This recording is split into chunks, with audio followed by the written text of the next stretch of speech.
আসসালামু আলাইকুম। আর আমার ফ্রেন্ডসকে সবাইকে শুভেচ্ছা জানাই। আমার তরফ থেকে ভালোবাসা। তো আজ তারিখ আগস্ট মাস ১৮ তারিখ। তো এখন আমরা জিরিঘাট ফেলে এখন ট্রানজিট পড়ে লাইনে দাঁড়িয়েছি দেখতে পাচ্ছি ওই ২টো আমাদের গাড়ি। আর এগুলো সব লাইনে আছে। তো আলহামদুলিল্লাহ যাওয়ার চান্স আছে। দেখা যাক কি হয়। তো অনেকদিন চেষ্টা করার পর আপাতত এব্দে এসেছি। বুঝতেই পারছো মালটা লোড হয়েছে তোমার ২৬ তারিখে। আজ তারিখ? আজ ১৬ তারিখ। হিসাব করো। তো তোমরা দোয়া করবে যেন আজ বেরিয়ে যেতে পারি। আর আমরা আছি এখন এই অবস্থায় পাহাড়ের নিচে।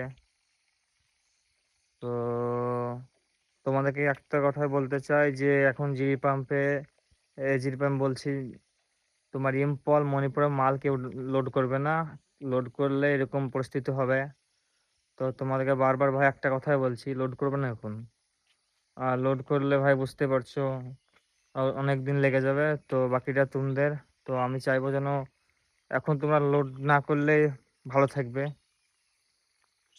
তো এইটুকুই। তো দেখি আজকে আমরা বেরো যাবার চান্স আছে ইনশাল্লাহ। তো সবাই দোয়া করবে যেন চলে যেতে পারি। তো ভালো থেকো সবাই, সুস্থ থাকো।